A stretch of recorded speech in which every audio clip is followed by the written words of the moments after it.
Que les très hauts vous bénissent. Que les très hauts vous bénissent. Est-ce que nous sommes dans la joie? Acclamons très fort pour la gloire du Seigneur.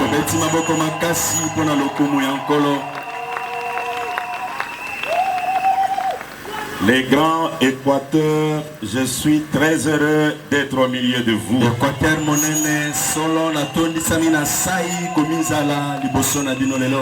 Et plus précisément, le grand Mbandaka, je suis très heureux d'être au milieu de vous.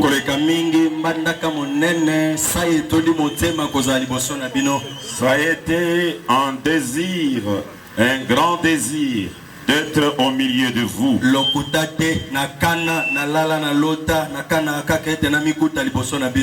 Et je savais qu'un jour, par la grâce de Dieu, je viendrai.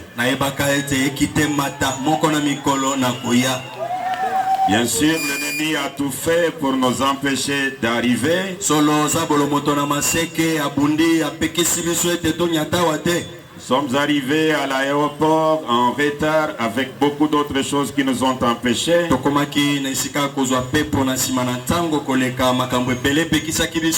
Nous étions encore en cours de route. On m'a téléphoné pour me dire vous pouvez rentrer à la maison, vous avez raté l'avion.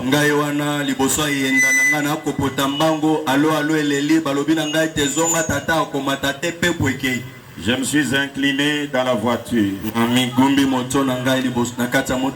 J'ai dit au grand maître, je lui ai dit un jour tu as cloué l'avion sur le sol. Parce qu'il y avait une femme appelée Tantine Jemima qui avait besoin de toi. De la même manière que tu avais cloué cet avion sur le sol,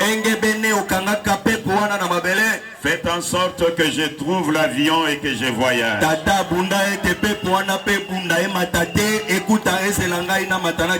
Je suis arrivé, j'ai donné les billets avec mon équipe. On nous a retourné les billets pour dire vous êtes venus en retard, on a déjà clôturé et l'avion va décoller maintenant.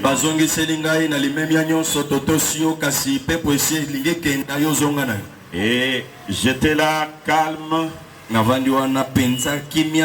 dit le Dieu chauve est encore vivant. Et après un moment, je me suis dirigé par l'un des chefs. Je lui ai dit, il y a un peuple qui m'entend là en Mbandaka.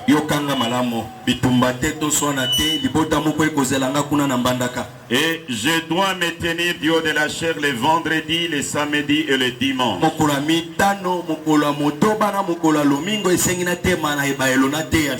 Fais ce qui est à ton pouvoir pour que je puisse voyager.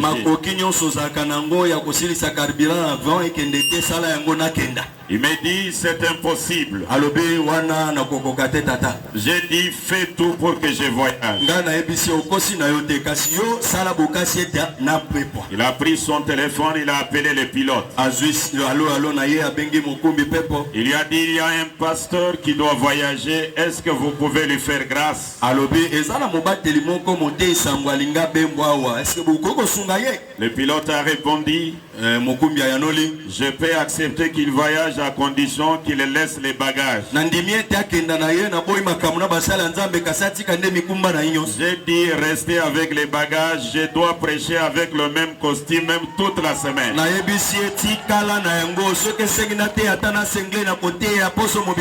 Et on a réouvert les portes de l'avion. Je suis monté dedans avec l'équipe qui m'accompagnait. Et aujourd'hui, je suis dans la ville de Mbandaka afin de prêcher l'évangile éternel. L'évangile du troisième exode. L'évangile qui réveille tous les démons de leur drap. L'évangile qui nous conscientise d'un changement réel. Et radical. Intervenir dans les domaines de la religion. Est-ce que vous êtes dans la joie? Je peux me sentir heureux au milieu de vous. Que les Très-Hauts vous bénissent. Et que les Très-Hauts bénissent les grands hommes de Dieu que je vois à ma droite. Et alors pendant que nous sommes debout,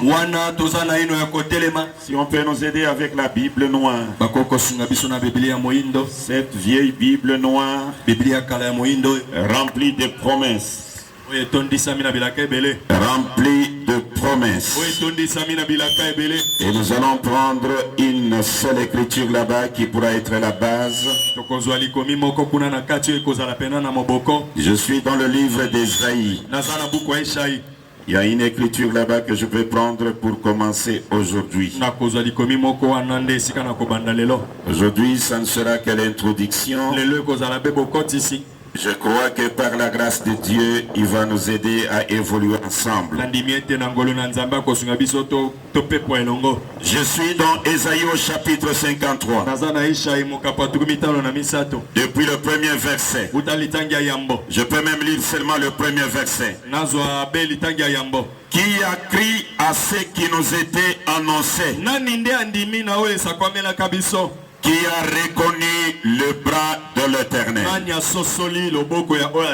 Que l'Éternel bénisse la lecture de sa parole. Nous pouvons nous mettre. C'est vrai que je suis venu avec un grand sujet du moment. Qui adorait. Et dans quel nom adorer? C'est un grand sujet pour tout être humain.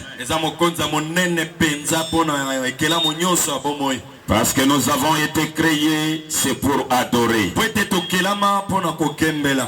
Que vous soyez païen, chrétien, Branham, qui que vous soyez, musulmans, Ozala moto ya Allah, ozala moto ya Mama Maria, ozala mo Kristo tope mo Ibranam. Il y a une profondeur en vous qui vous pousse à adorer.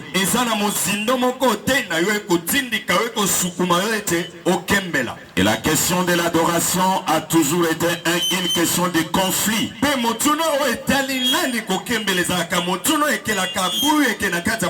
Si vous ramenez votre mémoire en arrière,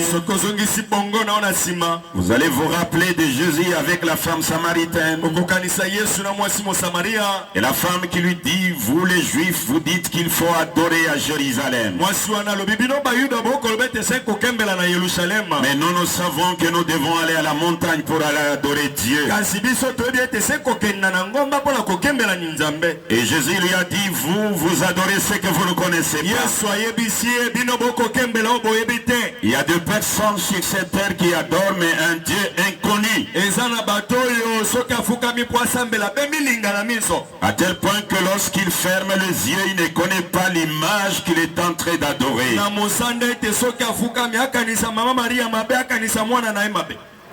Un Dieu imaginaire et d'une façon imaginaire.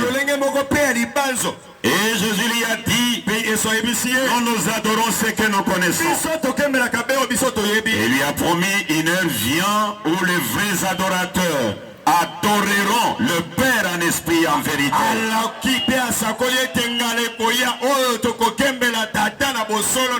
Et quand vous arrivez dans l'Apocalypse, on parle de l'adoration. Un ange puissant qui vole au milieu du ciel et qui criait, craignez Dieu et adorez celui qui a fait le ciel et la terre. La question de l'adoration, c'est une question fondamentale. Et nous allons approfondir cela afin que chacun de nous puisse avoir une vision claire là-dessus. Mais aujourd'hui, je ne parle pas directement de l'adoration. Aujourd'hui, comme vous l'avez vu sur les affiches, on a écrit l'orateur principal. L'orateur principal. Quand les gens viennent, ils disent, mais on a dit l'orateur principal, c'est William Branham. Où est-il alors? Et on a dit l'orateur assistant, c'est le missionnaire africain.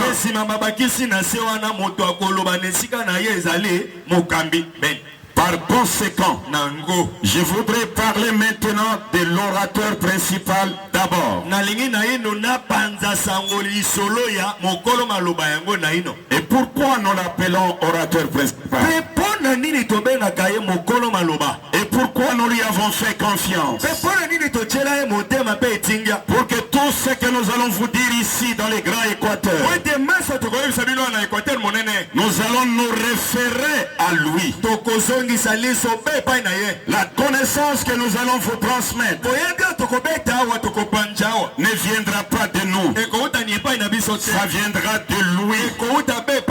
Même la guérison que vous recevrez, la bénédiction que vous recevrez ne viendra pas de nous. Mais ça viendra de l'orateur principal. Pourquoi nous l'appelons orateur principal? William Marion Branham, l'orateur principal. Je voudrais que ce soit des païens ou des croyants ou des gens du message, nous soyons en mesure de savoir pourquoi nous donnons notre confiance en William Branham. Et quand il parle, nous disons Amen. Quand il parle, nous nous inclinons. Qu'est-ce qui nous pousse à ça? Et pourtant Branham c'est un être humain qui s'habille, qui marche, qui mange, à tel point que l'humanité dit, vous adorez un homme. Et celui qui vous dit vous adorez un homme, il adore Jésus-Christ, qui est aussi un homme. Ça a toujours été la même accusation. Lorsque Jésus était sur la terre, les gens ont pris des pierres pour les lapider. Je voudrais d'abord lire cela dans la Bible avant d'évoluer. Je suis dans la Bible noire et nous allons bien évoluer après. Je suis dans la Bible dans Jean au chapitre 10. Jean chapitre 10. Je peux lire depuis le verset 30. Suivez bien.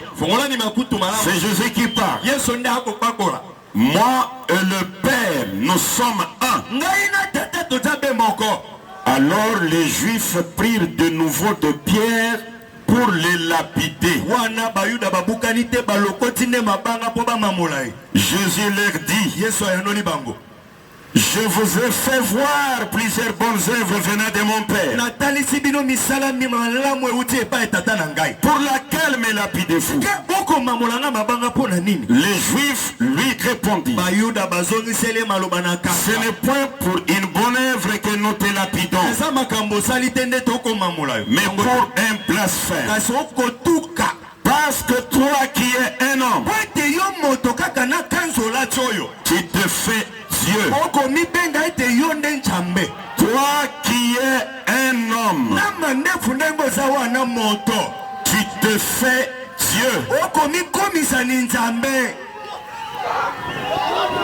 Les accusations que vous avez aujourd'hui là, ces accusations, Jésus les a subies. Toi qui es un homme,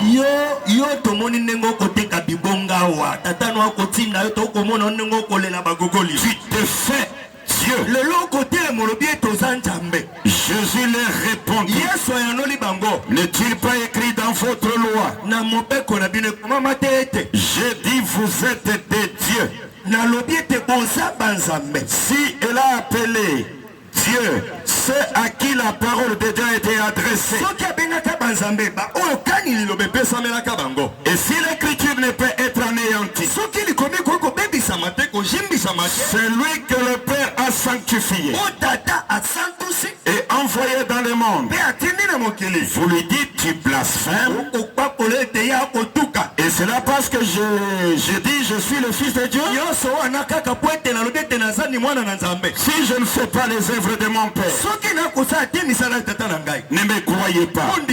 Mais si je fais, même si vous ne me croyez pas, croyez ces œuvres, afin que vous sachiez et reconnaissiez que le Père est à moi et je suis dans le Père.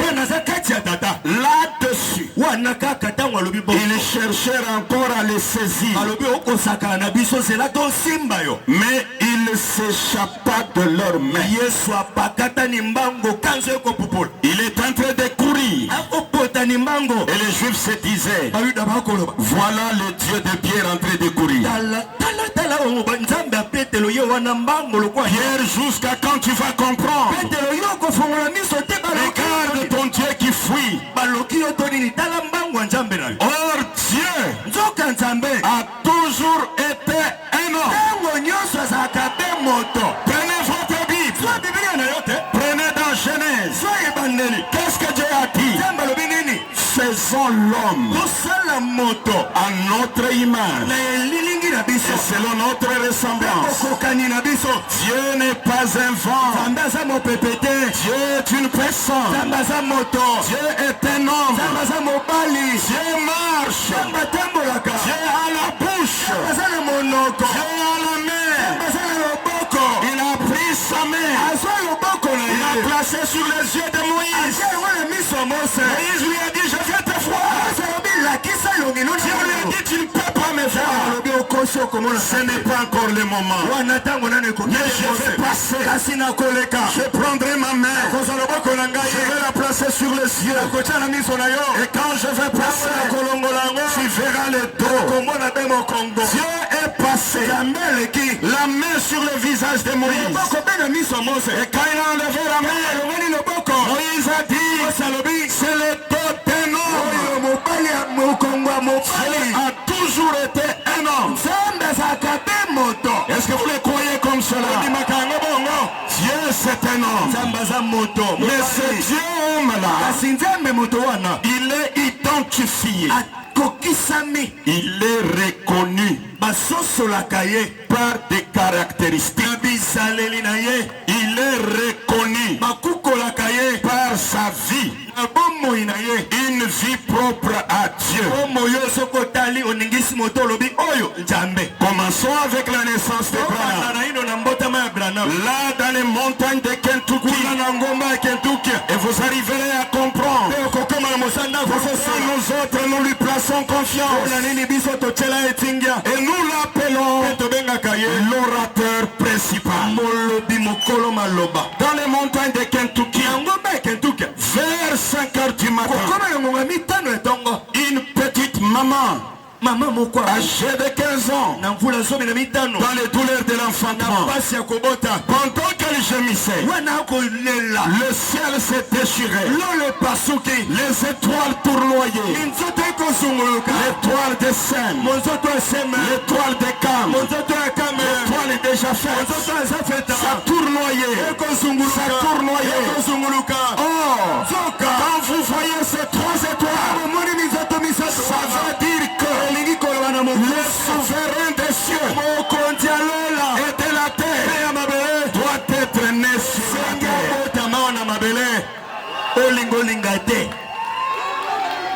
Est-ce que vous me suivez très bien? Et quand les étoiles tournoyaient, cette maman dans les douleurs de l'enfantement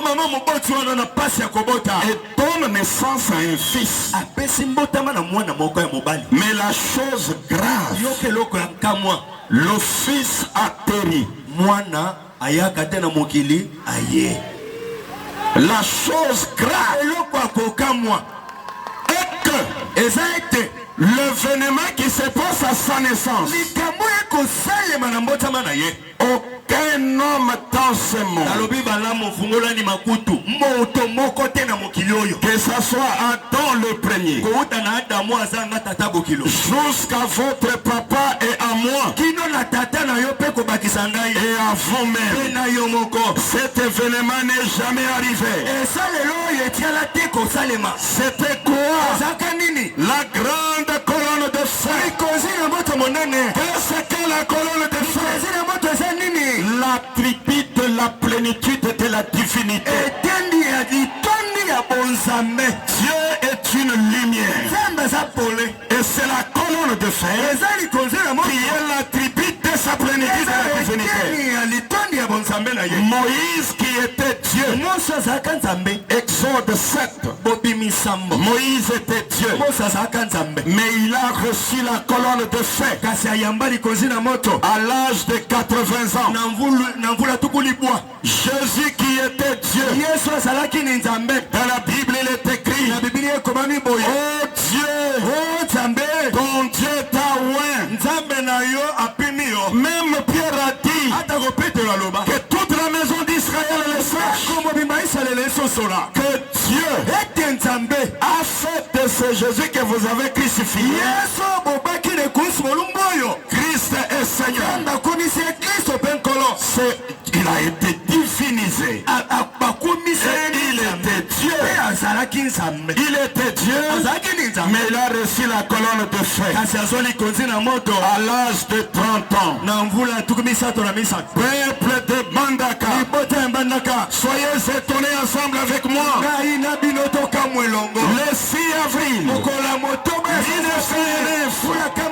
dans le montagne de Kentucky, à peine que Branham arrive, le ciel s'est déchiré sur les ailes d'une colonne blanche. Comme la neige, la colonne de feu est descendue. Elle est entrée dans la maison en tournoyant, en cherchant où se poser. Elle vient se poser où? Sur la tête de Branham. Ça, personne n'a reçu comme ça. Et qu'est-ce que cela veut dire? Quand vous voyez la colonne de feu sur la tête d'un homme, ça veut dire quoi? Ne savez-vous pas que pour que Israël adore dans le temple de Salomon, la colonne de feu est entrée dedans? Pour que Jésus soit adoré, la colonne de feu est entrée en lui. C'est la même colonne de feu qui descend sur Branham. Est-ce que vous me suivez très bien? De par sa naissance, il est adorable. Avec la colonne de feu, il est adorable. À vous les gens du message, permettez-moi de vous lire quelques 2 ou 3 citations en rapport avec cette colonne de feu sur sa tête. Et vous allez comprendre pourquoi nous l'appelons l'orateur principal. Comment l'ange est venu à moi avec sa commission. Prêché le 17 janvier 1955. C'est l'ange du Seigneur qui prêche la naissance de Branham. C'est ainsi que je m'étais dit en Bandaka, on va commencer par le commencement.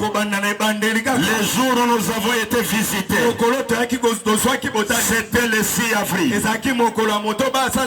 Et si vous les comprenez bien, vous ferez confiance à l'orateur principal. Et moi, je vais l'assister. Paragraphe 126. Je l'ai regardé comme ça. Il a dit, ne crains point. Il était très calme. Il a dit, je suis envoyé de la présence du Dieu Tout-Puissant pour te dire que ta naissance est étrange. Vous êtes au courant de la façon dont ma naissance se passait là-bas. Cette même lumière était suspendue au-dessus de moi au moment de ma naissance. Cette même colonne de feu était suspendue au-dessus de moi au moment de ma naissance. Jean a vu cette colonne de feu dans Jean chapitre 1er. Il est descendu sur son cousin Jésus. Jean n'a pas hésité. Quand il a vu la colonne de feu, il n'a pas multiplié le français et l'hébreu. Il a dit, voici les lieux d'adoration. Voici l'agneau de Dieu. Voici là où Dieu habite. Et Branham dit, au moment de ma naissance, cette même colonne de feu était suspendue au-dessus de moi. Et maintenant écoutez, je suis donc qui a crié à ce qui nous était annoncé. 20 novembre 1950. Je prends juste la dernière partie. Maintenant, tout ce que moi j'affirme, c'est que c'est par une vision que Dieu m'a donné. Que Dieu m'a donné alors que j'étais un petit enfant dans le sang de ma mère. Un bébé dans le sein de sa maman. Dieu m'a donné une vision. Quelle vision? À ma naissance, juste quelques minutes après, cela est venu en tourbillonnant là où j'étais. Quand Branham était dans le sein de sa mère, il avait vu déjà la colonne de feu qui venait à lui. Or, un enfant dans le sein de sa mère n'est que muscle. Qui peut connaître ce qu'il faisait dans le sein de sa mère? Qui connaît sa position dans le sein de sa mère? Mais je connais un homme. Il s'appelle William Marion Branham. Dans le sein de sa mère, il a vu une vision. Et cette vision s'est accomplie au moment de sa naissance. L'évangile est merveilleux. Est-ce que vous aimez cela? Maintenant cette colonne de feu au-dessus de sa tête, ça veut tout simplement dire quoi? Écoutez ce que le grand Branham dit. Il fait cette déclaration. Je lis ceci. Écoutez d'abord. J'ajoute, je lis ceci. La foi transmise au sang une fois pour toutes. Le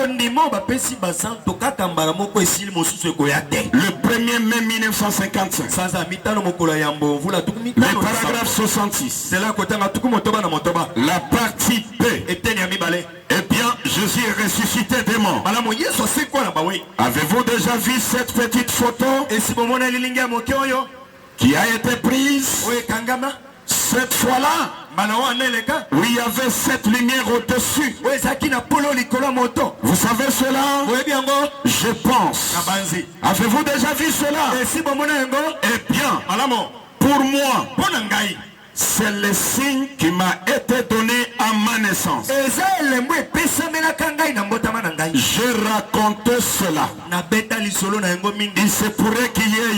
je ne peux pas répondre du témoignage de quelqu'un d'autre. Je dois répondre du mien. Soyez fous. Et puis quand elle est à Paris, sous elle, est-ce qu'elle est là? Sous la colonne de fer. Et quand elle est à Paris, sous elle, il y avait un homme. Sous la colonne de fer, il y avait un homme. Et c'est lui qui m'a envoyé faire ceci. Qui a envoyé Branham?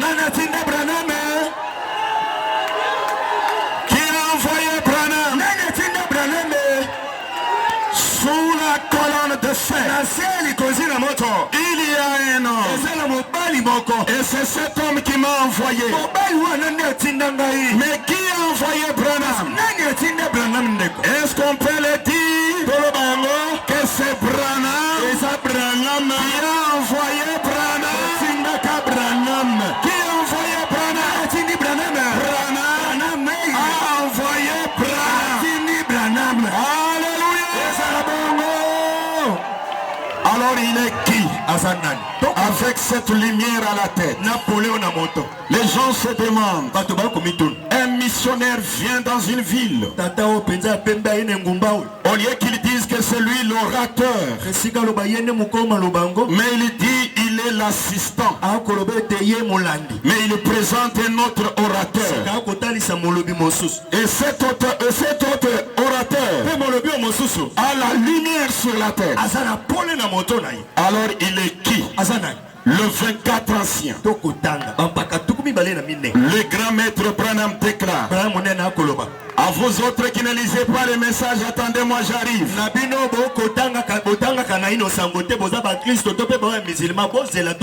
J'arrive, nous allons défiler avec la Bible. Mais premièrement, je présente à l'humanité l'orateur principal. Et la raison qui fait que moi j'ai accepté d'être éternellement son assistant.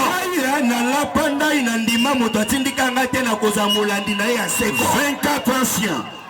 1er janvier 1961. Le paragraphe 158. Observez. Êtes-vous prêts? Écoutez. Gardez ceci maintenant. Souvenez-vous. C'est seulement pour que vous le sachiez. Tu peux arrêter l'enregistrement. Écoutez. Non. Je ne dois pas arrêter cela ici. Ça va. Je veux dire continuer à enregistrer. Je permets ceci à l'église. Est-ce que l'église est ici? Je permets ceci à l'église. Remarquez ceci pour que vous sachiez que la couleur de la lumière qui est avec le Seigneur, la couleur de la lumière qui est avec le Seigneur, eh bien, la lumière du Seigneur suit le Seigneur. Et c'est le Seigneur. La lumière du Seigneur suit le messager. Est-ce que c'est comme ça? La lumière du Seigneur suit un homme animal. Est-ce que c'est ça? La lumière du Seigneur suit le Seigneur. Et c'est le Seigneur. C'est la couleur d'ambre. Une couleur vert jaunâtre. C'est la même couleur qu'à la lumière qui est avec nous aujourd'hui. Et dont les savants ont pris la photographie. La lumière du Seigneur suit qui? Et c'est qui? La Seigneur. Suis le Seigneur. Et c'est le Seigneur. S'il est le Seigneur. Ben, tu es venu faire quoi ici? Voici ce que je suis venu faire. Reconnaître votre jour et son message. Reconnaître votre jour et son message. Le 26 juillet 1964. Le paragraphe 135. Je prends la dernière partie. J'essaie d'arracher un peuple. J'essaie d'arracher un peuple. De les tailler. De les tailler.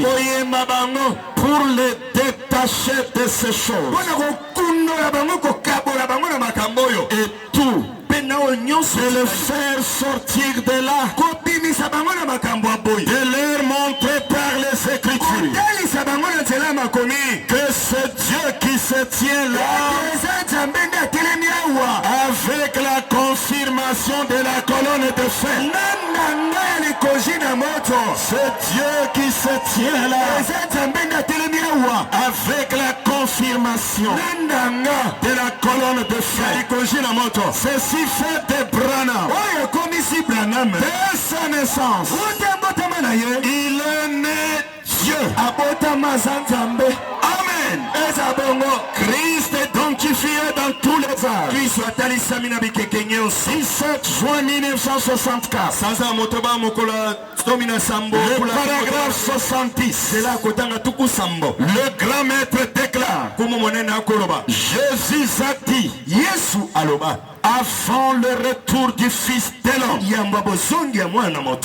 Elohim se manifestera. Sa parole. Il se manifestera. Manifesté dans la chair, virgule, Dieu. Dans la chair, Dieu. Est-ce que vous avez compris? Un tel homme, moi je lui fais confiance. Je suis venu pour le répéter tous les jours que je serai avec lui. Je donne la deuxième raison. Là c'est la première raison. La deuxième raison, c'est la vie incomprise. Un ministère surnaturel accompagné de signes et de miracles qu'on ne trouvera nulle part ailleurs.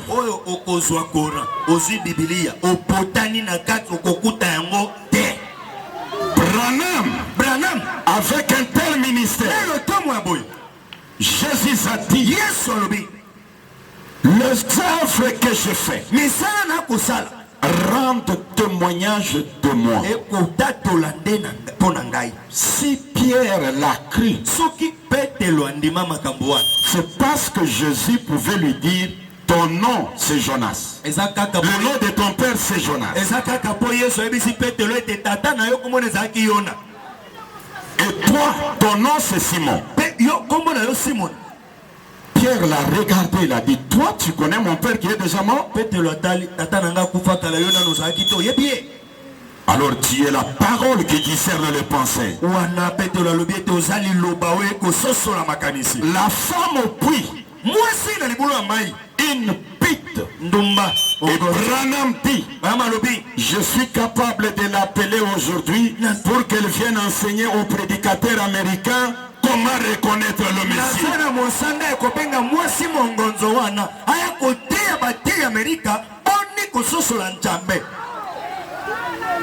Est-ce que l'Assemblée me suit bien? Cette femme-là, elle dépasse beaucoup de prédicateurs américains et même des prédicateurs congolais.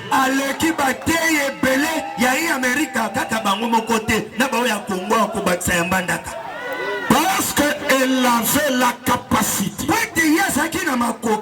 de reconnaître Dieu par les signes. Ah, est-ce que vous pouvez dire amen à ça? Écoutez, je suis en train de sauter beaucoup de choses parce que mon souci est que nous puissions voir seulement l'orateur. Je ne vais pas prendre beaucoup de temps parce que je vais vous donner le temps de danser aussi à la fin ici. Regarde, Nathanaël est assis sous l'arbre. Peuple de Mbandaka, n'ayons pas de poids de mesure.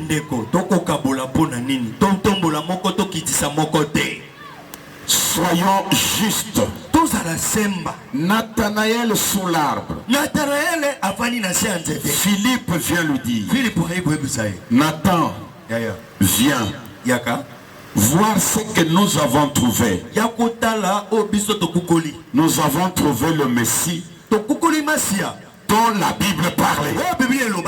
Nathanaël répond, de Nazareth, est-ce que quelque chose de bon peut sortir là-bas?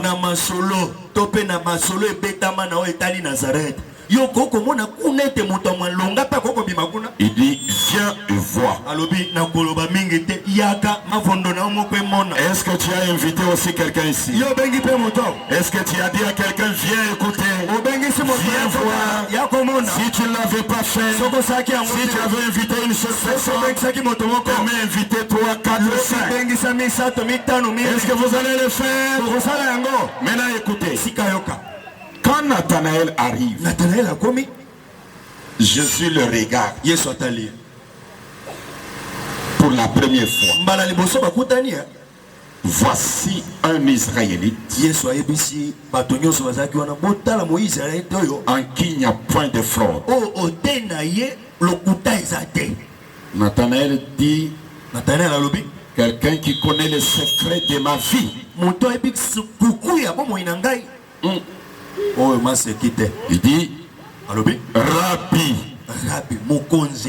tout m'a-tu connu? Jésus maintenant va l'amener à l'adoration. Jésus va l'amener maintenant à l'adoration. Quand tu étais sous l'arbre, avant que Philippe ne t'appelle, je te vis.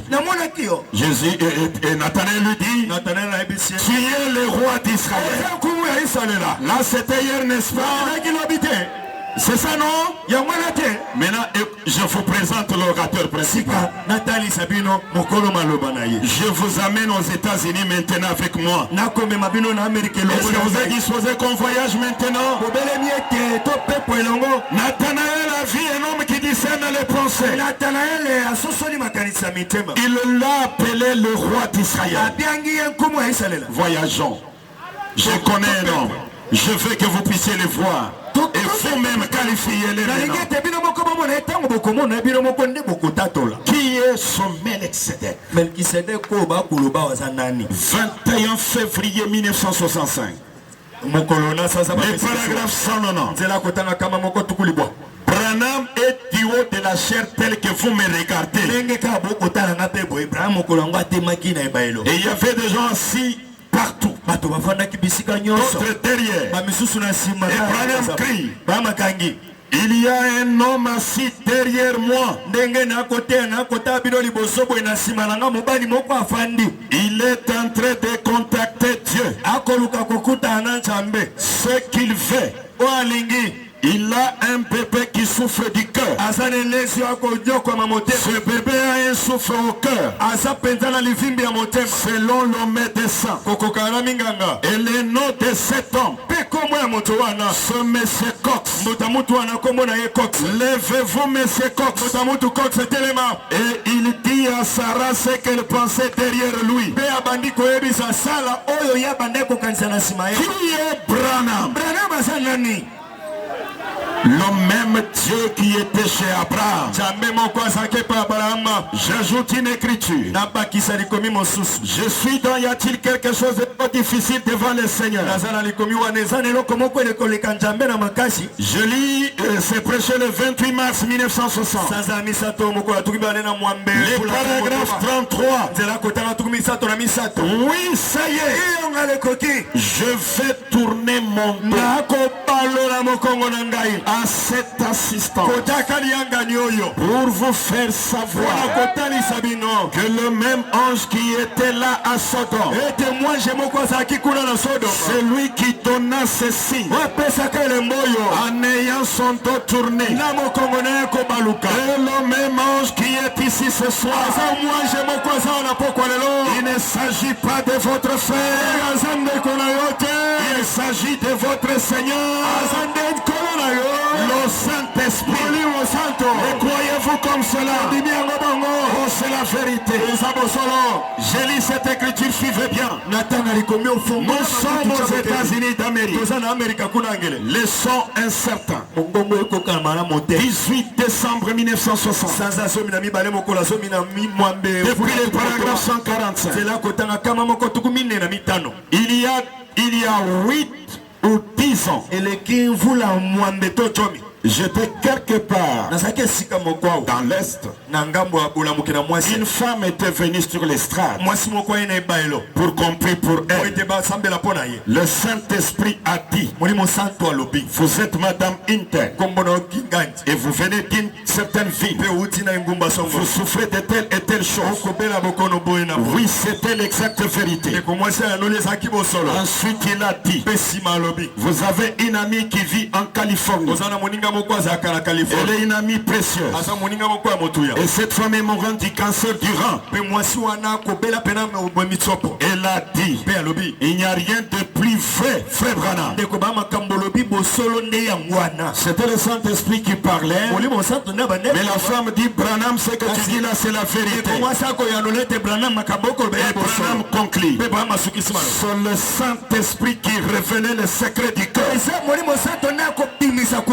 Vous voyez, cela aurait dû faire tomber sur leur face le peuple américain en disant, oh Dieu, ce que je viens de faire ici devait amener les Américains à tomber la face contre terre et dire, oh Dieu, voyez, c'est ce que ça devrait faire. Mais oh, ce sont des païens instruits. Un païen instruit voit un homme discerner les pensées, mais il ne tombe pas face contre terre. Il n'adore pas. C'est un païen éduqué. Il peut être pasteur. Il peut être diacre. Il peut être administrateur. Il peut être n'importe qui. Peu importe sa sainteté. Quand il voit un homme discerner les pensées et qu'il n'adore pas, c'est un païen éduqué. Alléluia.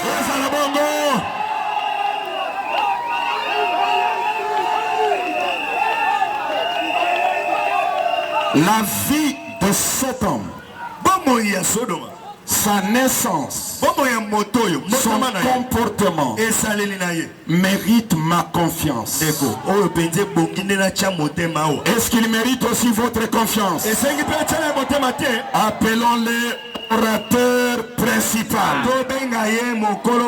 C'est lui l'orateur principal. Personne ne peut parler comme lui.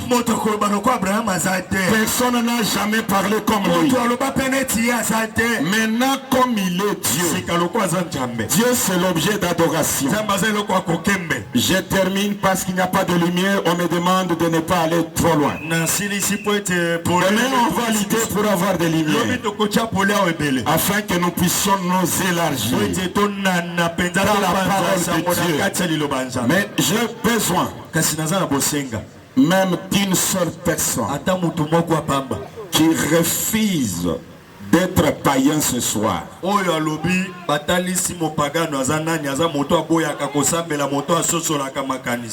Quelqu'un qui dit aujourd'hui, je prends mon engagement pour accepter William Marion Branham de tout mon cœur,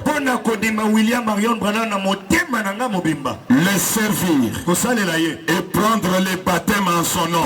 C'est la chose la plus difficile. Amener un mortel à croire un autre mortel. Mais avec les semences prédestinées, c'est la chose la plus facile. À la première fois qu'il écoute l'évangile, il tombe face contre terre. Est-ce qu'il y a quelqu'un qui peut accepter William Marion Branham de tout son cœur? Levez la main là où vous êtes. Que Dieu te bénisse, mon frère. Est-ce qu'il y a encore quelqu'un?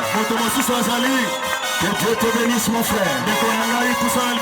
Est-ce qu'il y a encore quelqu'un? Que Dieu te bénisse, mon frère.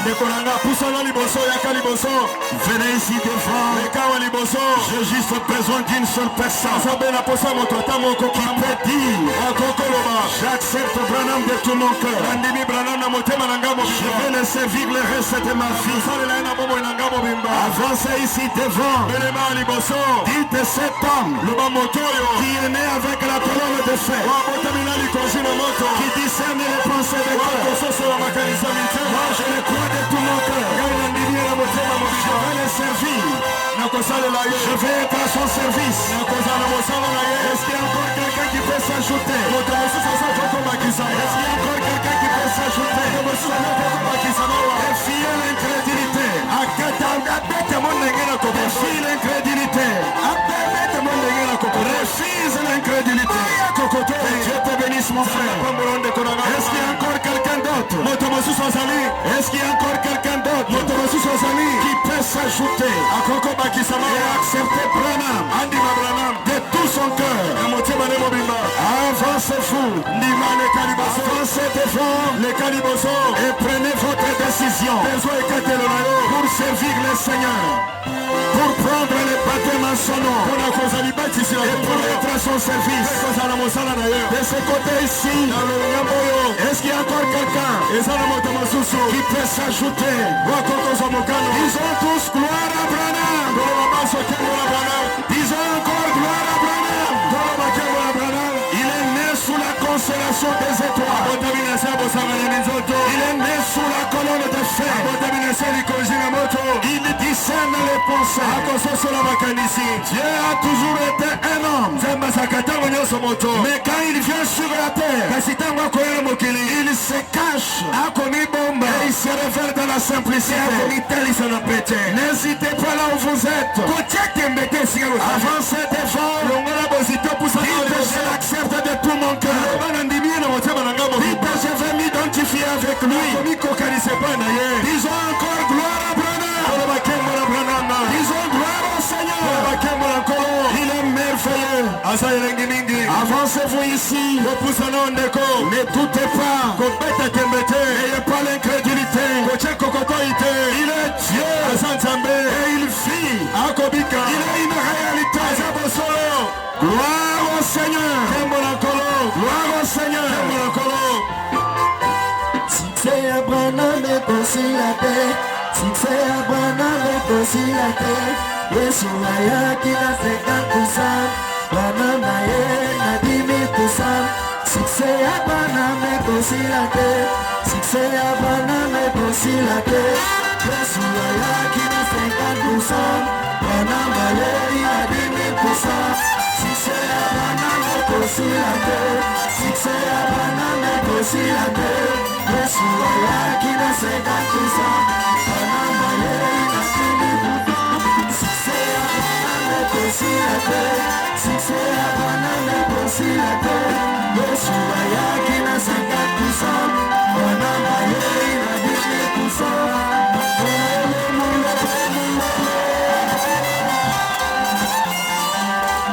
Yesu asala kana bomo inaye. Muna tubuni sa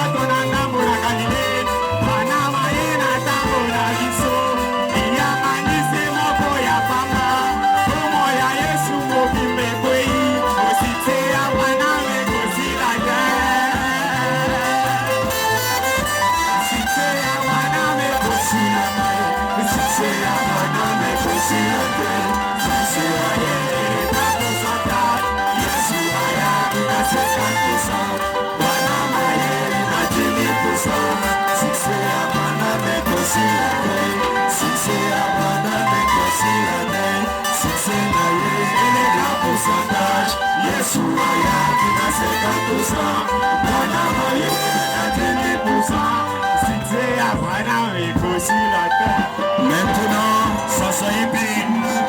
disons tous gloire au Seigneur. Nous remercions le Seigneur. Je vois qu'il nous a donné de semences prédestinées, les enfants d'Abraham. Ils sont au nombre de 7.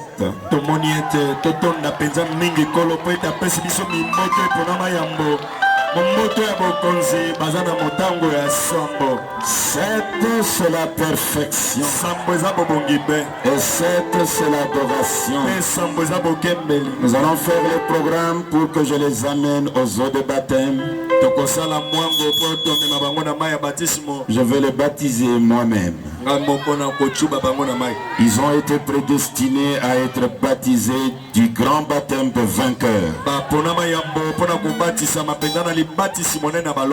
Et à vous qui n'avez pas encore invité les gens, invite-les afin que demain nous puissions être dans la présence du Seigneur. À vous qui avez accepté le Seigneur, ce n'est pas donné à n'importe qui.